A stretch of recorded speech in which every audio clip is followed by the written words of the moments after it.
My name's Katie. I am trying to run this show called Firefly Show. Meaning of it is to bring people who are building a teaming experience together, not just the business, not just the product, but there's something about the team that I really want to highlight throughout the show. Today, I have a co-host with me for the first time. Since I started the show, it has always been me. So it's cool to have somebody doing the show. Okay. I'm Key, and I met Katie through my mutual friend, Howie, when I decided to move back to Hong Kong. And then I just took a trip to Bangkok, and Howie ended up to being Bangkok, and we reconnected. And I was like, what are you doing? He was like, oh, I'm building a digital co-founder that helps entrepreneurs move around the world. That in the back of my head was like, okay, marketing, big visions. He was showing me an AI agent on WhatsApp that's doing all your finance. At the moment, I didn't know exactly what it was, but it kind of blew my mind. I was like, there's a way I can help using my previous skill. I just pitch him right on the spot. That's how I got my opportunities. You just ask and take actions. And that's why she's part of the show right now. And we had a coffee chat like 2 weeks ago, and we just instantly vibe. And then Katie was telling me I'm here from the elephant side, and we're here to support Katie. Doing a show like that was scary, crazy. The first person I asked, can I interview you about your team and what you're looking for as part of your growing business, was John from Elephants with Howie. And first thing they said was, sure, why not? Something fun. And that's how it started, with the whole video vibe check and everything that follows. It was not part of the plan, but somehow that was how I got to this point. And somehow they knew that I was doing first 2 episodes by myself. And they were like, hey, can we actually sponsor the third one and see what comes out of it? And I was like, sure, that's crazy. Why don't you take one of the items on the plate and guess what that was with the orange juice? Pick one first. Go for the safe option. You think it's... Let's see. Okay, both of you have to do it at the same time. Okay. Yes. I'm gonna pair with the orange juice first. Has to pair with the orange Yes. juice. Okay. All right, whenever you're ready. What's the flavor, actually? It's tangy. Some lemons. I think sea salt and vinegar. What's your guess? I think it's that. What's that green Lay's? That's sour cream. Not sour cream. Is it a light green one? It's light and tangy lime. Yeah, it tastes like lime. What's the answer? Lime. You got There we it right? go. 1 point to Jason. Yeah. How is it with orange Yeah, juice? exactly. Beautiful. Now then, second item. Why don't you go first? Sure. This is quite obvious, but with the beer. Yes. Okay. How do you open a beer can? Ooh. Yeah, You just be messy. Yes. That's how you do it. let me open it. The kimchi.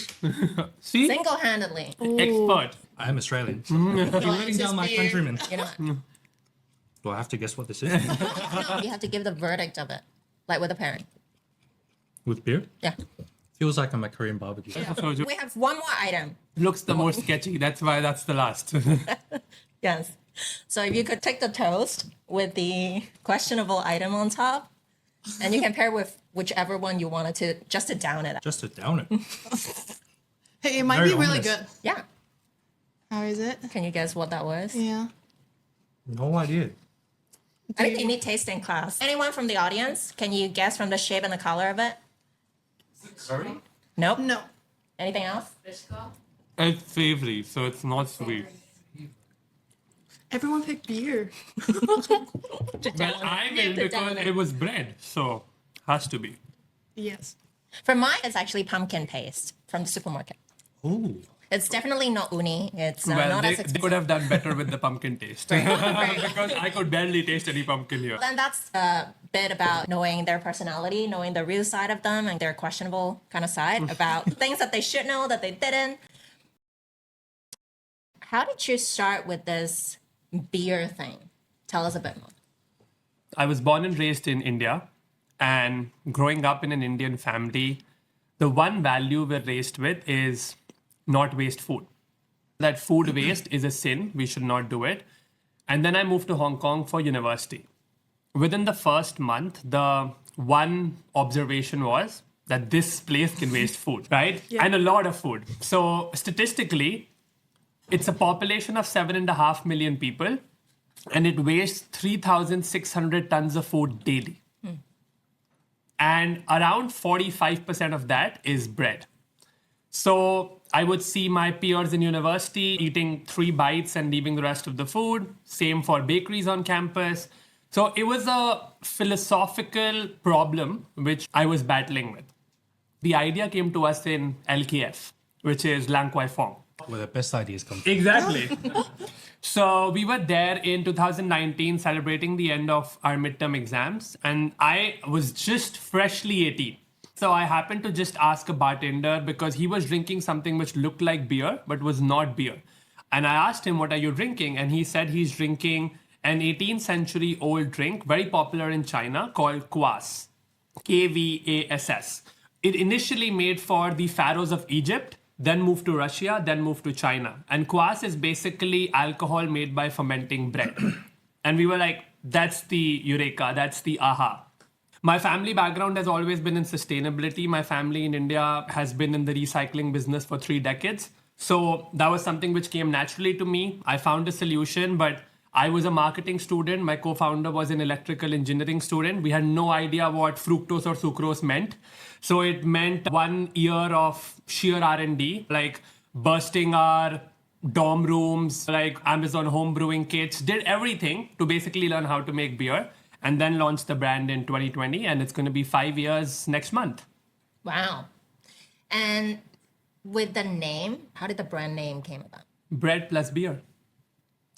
Need to be as complex. It's bread plus beer. The logo has bread in it. The can shouts bread because we're a brand which is more than beer. We're a brand which serves purpose in a can. I do have a question around how did you know that bread could make beer apart from that encounter with the bartender? Like in your mind, what was the association? When you get to know the beer recipe, like Chemistry 101 is that it's made with barley. So is bread, right? It's just a processed form of barley. So you can use it to make beer. But once I learned more, it was like anything which has sugar technically can be used to make alcohol because alcohol is sugar fermented. That's it. That's what alcohol is. So that's why it's not good for you. But that's why we try to make products which are a balance of sustainability, have a non-alcoholic line for people who want to be more health conscious or don't want to drink alcohol. So we have obviously options which can cater to everyone. Yes, that was that encounter, but after that, it was a lot of R&D to figure out which breads work, which breads don't work, like learning really about how the bread contributes into the alcohol making process. I don't want to bore people at 11 a.m. with a chemistry lesson, but I'll give a very simple example. If you have to make beer generally, like the general recipe is that you'll add a bit of calcium sulfate to manage the pH level. And we Google how to make beer, that's the recipe, that's what we're trying. Every time we would do it, we would add calcium sulfate and the beer would turn very salty. Every time. And we did it for 5-6 times, only for us to realize that let's test the bread first. And we realized that the bread already has salt. So the day we stopped adding calcium sulfate, the beer was perfectly balanced because the bread was already contributing the calcium sulfate in the form of salt. So there were a lot of these things which we had to figure out and navigate. Like we had 23 or 24 pilot versions of the beer. Some were not even drinkable, some were salty, some were sweet. And then we came up with, I would say, an edible product, not tasty, edible. And then my first instinct was, let's go and make people taste. And then I've had experiences, like I remember my first pop-up booth was 2020 in Lychee Cock. And someone had the beer and spit it out in front of me. Oh, is that you? Jason. True Aussie, but no. It was actually someone who I knew. But I was like, you want to spit it out on my face? Good. But give me feedback. How can I improve? So that was a learning journey. And now hopefully our beers taste good. Hopefully. Let me try it. Yeah. I don't drink beer, so I'm not gonna try it. Ooh, but I do have a question. Yes. So you mentioned like beer made from sugar. So how does like non-alcoholic beer from your brand works? You make it with alcohol and then you unfortunately kill the alcohol. So that's the only way to make non-alcoholic beer. It's literally made in the same process. And then you just pasteurize the alcohol out. This is really good. Is it more expensive than to extract the alcoholic bit to then sell it as a non-alcoholic Yes. And that's the paradox, right? Because people think that non-alcoholic should be cheaper. No, it's not, because there's more machinery going. We need to have a pasteurizer. We literally need to make the whole beer can and then add an extra step to the process. But that's the same for any non-alcoholic spirit. People would say that, oh, why is this non-alcoholic gin cocktail selling at the same price as a normal cocktail? Because it took a lot of resources to make the non-alcoholic spirit. So yes, it's a growing preference, but that's also the paradox, because the restaurant industry or the F&B industry has always wired us in a way that mocktails are cheaper than cocktails. But now that you want non-alcoholic spirits, they're actually more expensive to make. But then because we have to fit in that mold, you have to sell it at either same price or lower price. So it's less margin. I'll already tell everyone it's less margin. The lesson here is save money, drink alcohol. Yes. When it comes to beer, typically it's in a can. Why can't it be in a carton like milk or a bottle like that's not glass? Because it's an active ingredient. So the yeast is still active. So if you don't basically make it sunlight protected, air gapped, and it's injected with carbon dioxide. When you pack a can or when you actually have, the best way to have the beer is on draft. On draft is CO2 is injected while the beer is being poured. So carton don't react well with CO2. As soon as you pump CO2, it'll melt. So there is a reason. We've tried. Heineken and the big guys are experimenting ways as to how they can actually bring it in a styrofoam bottle or a carton bottle, but it's not scalable. Like, obviously there's a cost deficit to it because cans and bottles are much cheaper compared to manufacturing a whole new packaging solution. It's definitely the future, but I don't foresee it coming in the next 5, 7, 10 years. You mentioned sustainable. Can you tell us a bit more about the sourcing of it? Where does it come from? Yeah, so we basically work with all major bakery chains in Hong Kong. And sadly, while they want to also minimize waste, right now their inventory planning and their manufacturing is not optimal. The issue exacerbated because of COVID. Because someday you'd have all the bread sell out and someday no one would show up. So now they just never want to be in a situation where they stock out. So they will always over manufacture.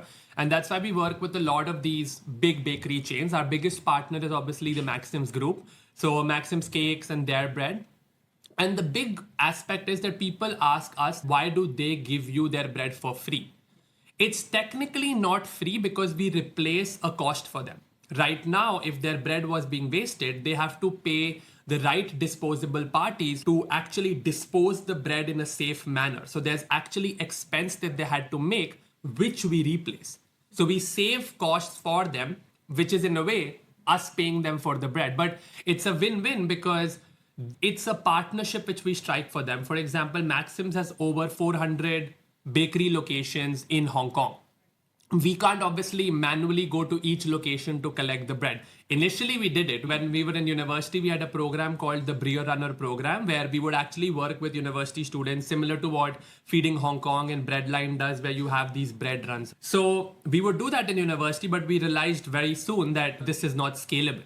Like, it's possible, but not scalable. So then we worked with these partners to figure out solutions where they, within their CSR responsibility, would do the collection across stores and bring into a central warehouse. And then we'll collect it from a central warehouse so that our logistics is not all over the place.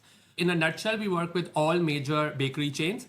For some of the bespoke products we do, like our IPA, which is made using the popular bolo bao, the pineapple buns. So those, obviously, we work with local mom and pop shops, local bakeries, Happy Bakery. Like, there's a lot of these shops which we also work with. But that's the sad reality, that there's so much bread wastage that we're still scratching the surface.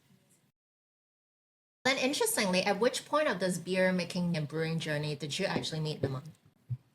When we invented orange juice, no, I'm joking. The biggest competitor. I think it was through Gene and Casey. Correct. Yeah, so we were looking at creating a community in Hong Kong for founders and builders to actually come.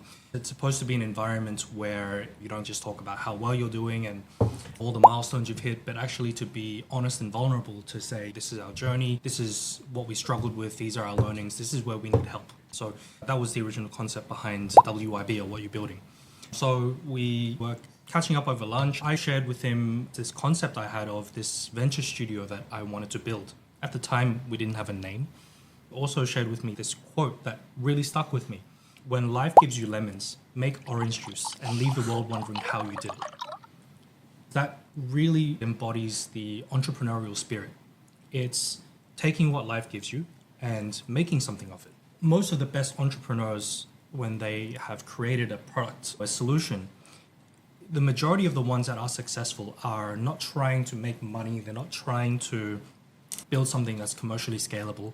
Often it starts with trying to solve a real problem for themselves. And then they realize that, hey, so many other people have these problems, and why has no one thought of this? And we came up with the idea of, let's call it Orange Juice Ventures. The rest is history. Basically, the idea behind the Venture Studio is that so many startups across the APAC region have this tendency to think that I need to go to the North American market or the European market to be able to make it. All of the most innovative minds products, they're all built for initially maybe Asian markets, but eventually they're all built for US markets, solving US problems or European problems. Whereas we have a whole bunch of issues here that need to be solved, both personal, commercial, enterprise. And so why aren't we spotlighting this? Thinking a little bit further, I was thinking, well, what do these other markets have that we don't? And I couldn't come up with a compelling answer because we do have everything we need. If you need access to Western markets in the APAC region, you've got Australia, New Zealand. You've got the same sort of very similar regulatory framework. If you can comply in Australia, for example, there's a very good chance that you're about 90% of the way there for UK and maybe 80% of the way there for Europe and the US. But from a logistics perspective, it's much easier to manage an Australian market expansion than a US market expansion. If you want massive mature markets, you've got all of North Asia, right? You have China, Korea, and Japan. If you need stable financial centers, you've got Hong Kong and Singapore. If you need high growth markets where you've got very young populations that are very mobile friendly, you've got Indonesia, Malaysia, Vietnam, Philippines. So we've got everything India. we need. Yeah. So we've got everything we need. We've got all the growth engines. We've got all the mature markets. And why is this not happening? And we realize it's because the ecosystem is very fragmented. So that was the original concept that I wanted to pull together. Do you already think that I'm just giving you a quote, man? I don't think of working with you to start this thing together. So for me, I've always been a firm believer of the fact that there is karma. If I will give, I will get from the universe. So in general, yes, I am running a beer company, but in general, my passion is entrepreneurship. I started my first company when I was 13. I sold that company when I was 16. I was born into a business family. So like business runs in my DNA, right? And what I really cherish is how can I help other entrepreneurs, because I got these opportunities really early on in life, right? I can say I'm a 10-year experienced entrepreneur, but I'm only 24, right? So it's just gratitude that whenever I meet anyone, right, could be 20 years senior to me, 30 years senior to me, I always try to just give my insights. So when I heard, the pitch Jason made, it was all about founders first. There are so many venture studios where they will be like, they'll give you the money first. If it works out, good. If it not works out, see you later. But this is not that. This is, you can go deep into the trenches with the founders and then actually solve problems together. And that's, for me, here now is in a journey where it's more 1 to 10, not 0 to 1. And I felt this could be my way of reliving many 0 to 1s. Because that's what really excites me. 1 to 10 is good, but it's now more bureaucratic. It's the same people, it's the same team, it's just scaling within that same ecosystem. But 0 to 1 is like blitz scale everything. Like you don't think about decisions, you go and do it first. I really like the idea. And this quote is something which I've believed in since I was like, this was on my wall when I was like starting my first company. Because for me, this quote is all about innovation. The people who will make a dent in the universe is the people who took the road less traveled. And this is all about that, right? Entrepreneurs are meant to be people who took the road less traveled. And when we could support people with that idea that you have to do something different, for me, I was like, how can I help? I have previous experience in running one of the world's largest student entrepreneurship competitions. Does that help? Obviously, there's a decent network I've been able to amass for myself after being an entrepreneur in Hong Kong for 5 years. Now I know everyone technically, such a small place. So how can I help that way? And obviously, one of his big focus markets would have been India, which he forgot to mention. So like, how can I help you scale in the Indian market? Because there are these specific markets like China and India where we have amazing entrepreneurs, but the challenge they're facing is how do they get out of their own markets? And how do they scale to other markets? And as he said, everyone will look like, oh, India, let's go to the US. China, let's go to the US. That doesn't need to be the first market.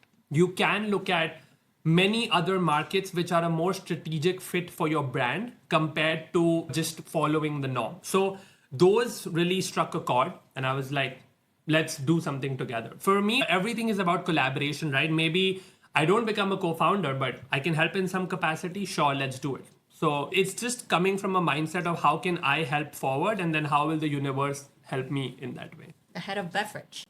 Besides India and China, what would be like the biggest market right now? In terms of where startups are coming out of, I think there are lots of pockets of innovation. Hong Kong is quite a well-established innovation hub. There's been lots of great companies that have come out of Hong Kong. In Southeast Asia as well, because there is such a young population there, we're also seeing lots of innovation come out of there. You know, the younger populations, they're not so tied into this, okay, I need to go to university and then go and get a 9-to-5 job. So many of them are coming out and creating their own solutions, their own companies, really to fit what they believe in and their lifestyle. I think that the most exciting opportunity in our region is going to be Southeast Asia in terms of where this new innovation comes from.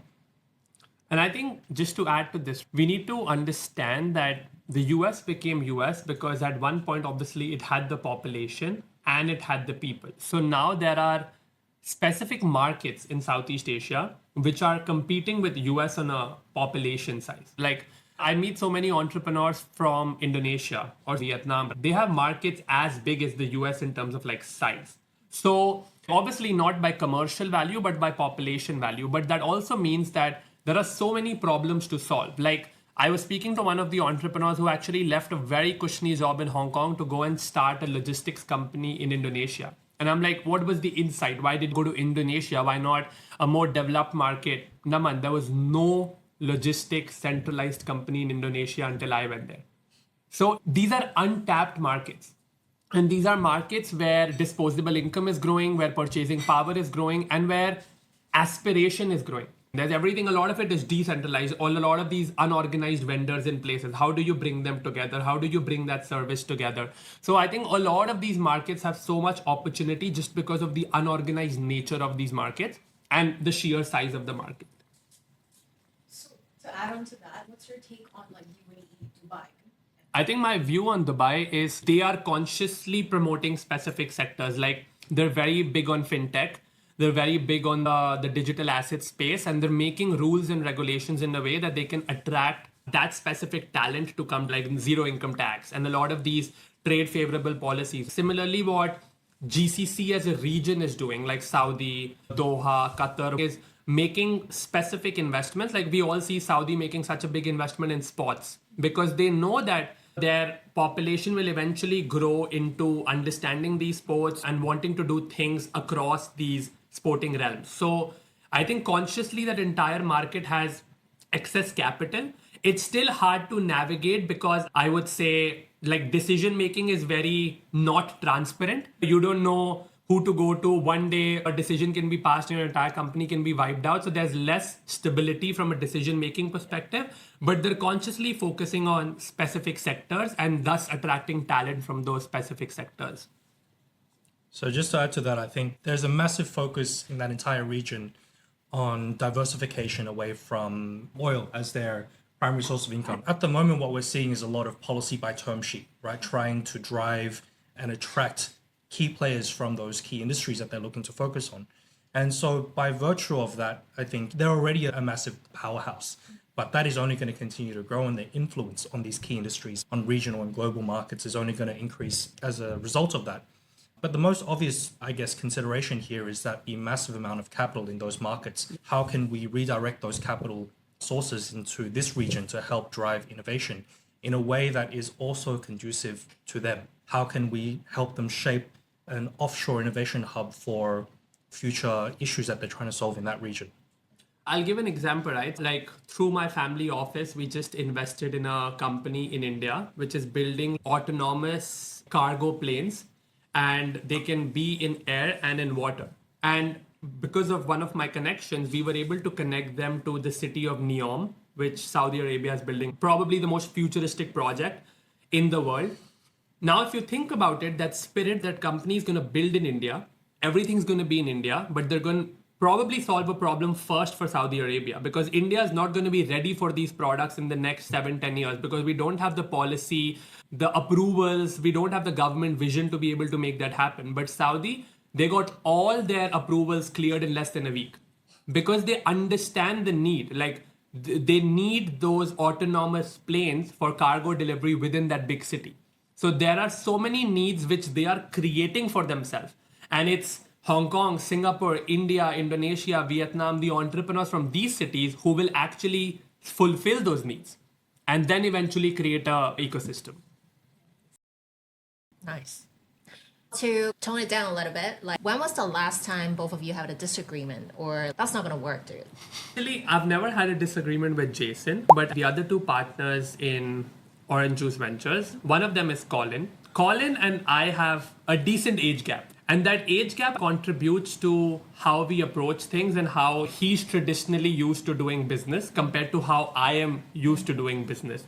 He's conservative in his approach in a lot of things, and I'm not. I am always like, let's do it and we'll figure out later. I'm never thinking too much into decisions, and he is. There's just so many things, like when we work with startups, there's documentation, legal agreements, things like that. He's very particular about those things, and I'm like, those things can wait. There's definitely disagreements between me and Colin, but what I cherish from it is that I get his perspective and his experience because he's obviously built businesses in a different way. And he gets from me that agile, reckless behavior of how you can build. And then how we get to a conclusion is this guy, because he drives us to a central point. He is sitting right between the age gap, and he's also sitting right between the experience gap. So he's able to actually guide the A and B to a shared point of C.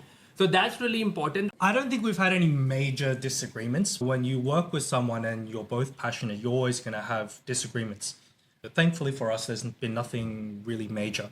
This feels like a job interview. How do you deal with conflict in the workplace? No.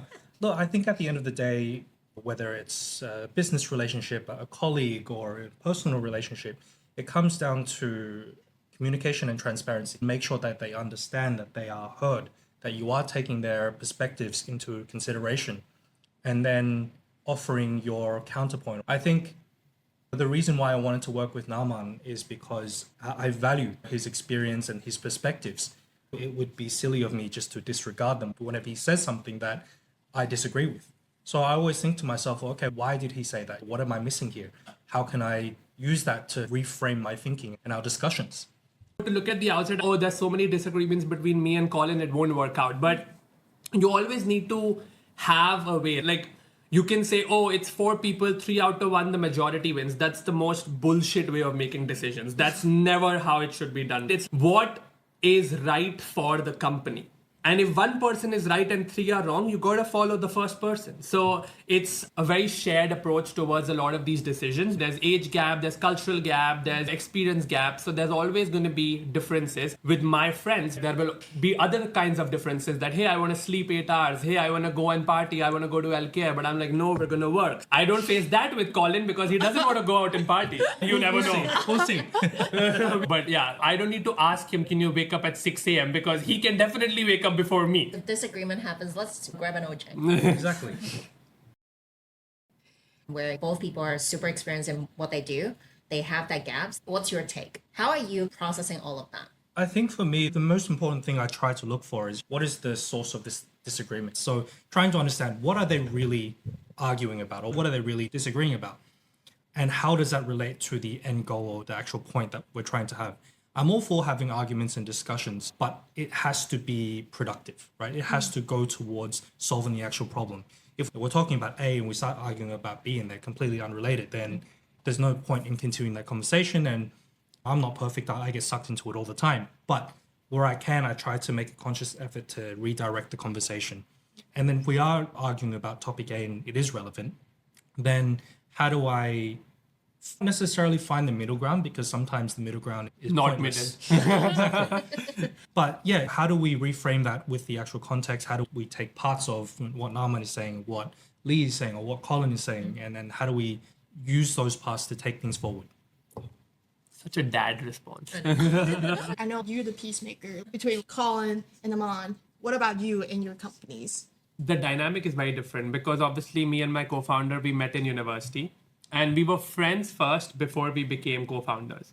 It's a complementary skill set matching, but at the same time also work ethic matching. Like I really feel that the biggest component which anyone should evaluate while creating a team is not skill, not knowledge, not experience, not connections, but work ethic. Because at some point, we're just smart monkeys. It is what it is. So what we will get affected by is the emotional aspect of things and not the knowledge aspect of things. And in this AI-driven world, you can learn anything. So you don't have an excuse to say, hey, I don't know how to make beer or I don't know about chemistry. But what will cause a disagreement or what will cause dissatisfaction at some point is like, hey, I'm waking up till 3 a.m. and working on the company while you're either sleeping or going out to LKF. It's not aligning from a work ethic perspective. I remember that we were in New York, me and my co-founder, pitching for the largest social impact competition in the world. Like there was Bill Clinton in audience, Malala, and we did not sleep for 72 hours straight.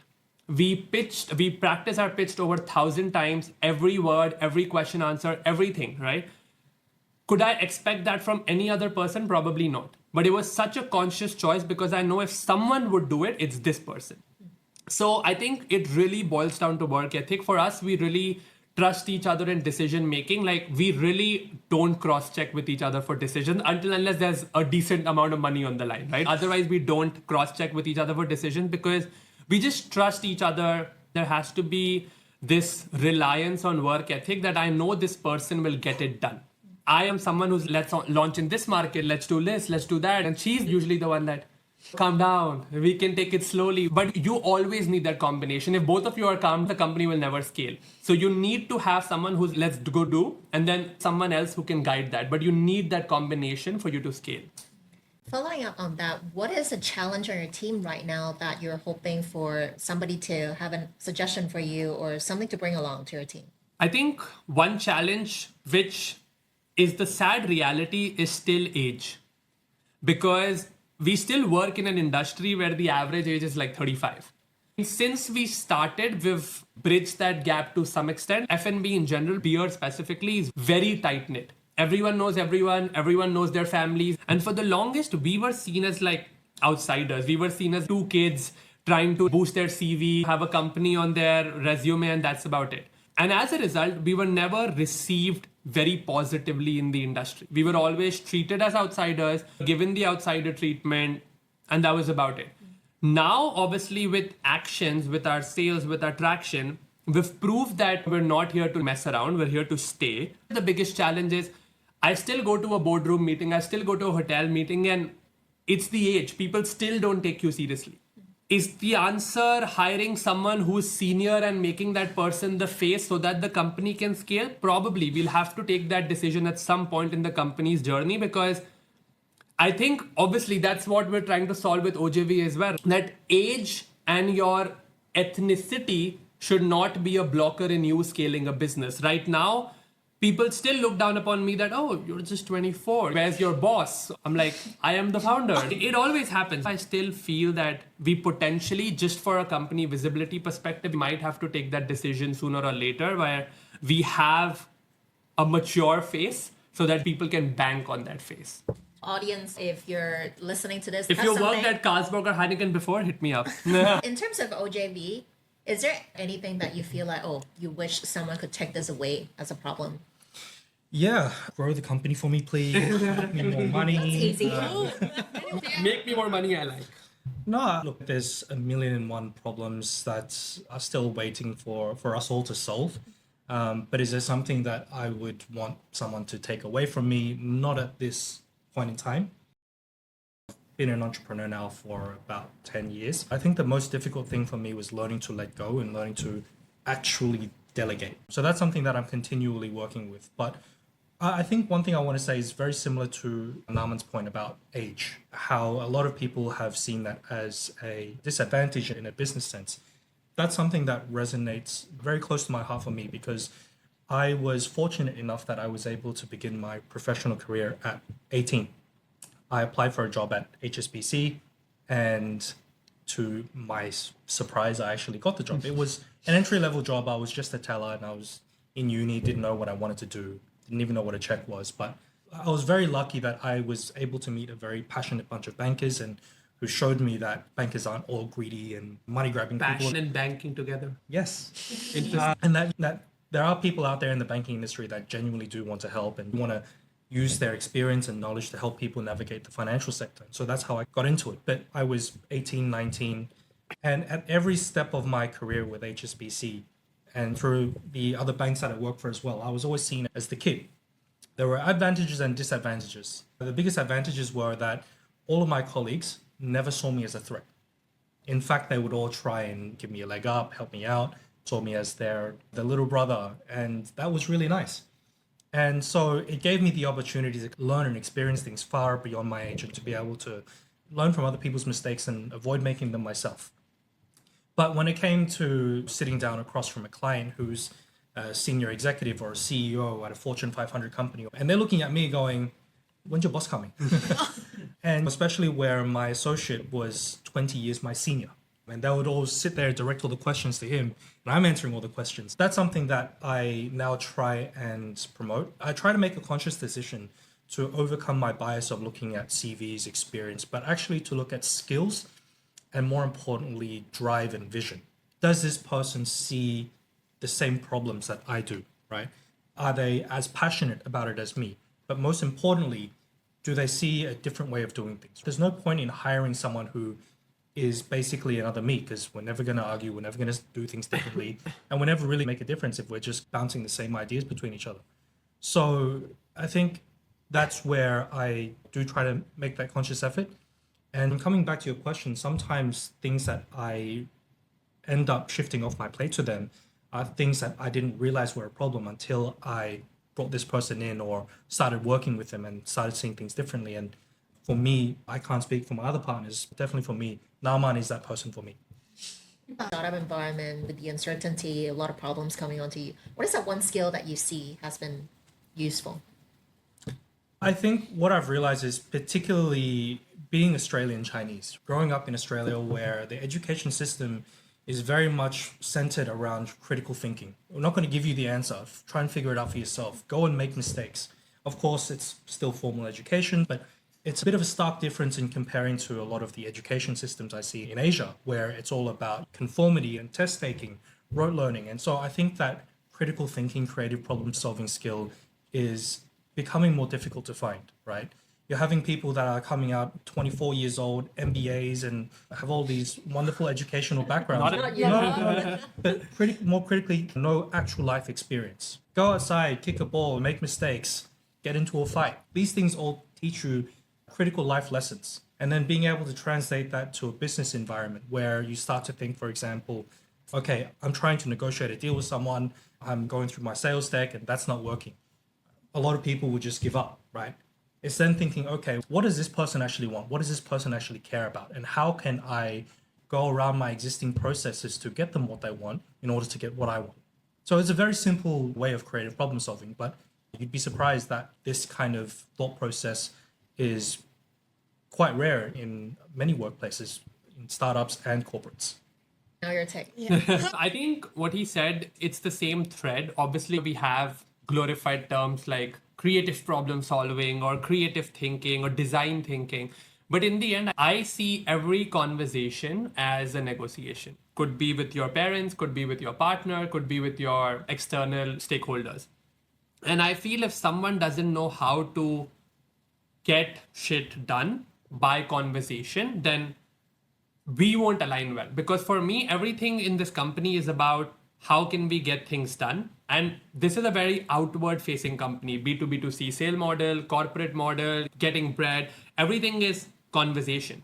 And if you can't build relationships and if you can't have like a good negotiating arrangement in those relationships, then I don't think we'll be able to work well together, because I really flourish on conversation, negotiation, feedback, and people who can negotiate well, people who can talk, sell well in a way that you don't feel like you're being hard sold to, but you were hard sold to, but it's just a very good manner. I think that's a skill which is applicable to any context, any business, any stage, and in fact, any job. How to even negotiate a promotion is a very big skill, right? So that's applicable to any job.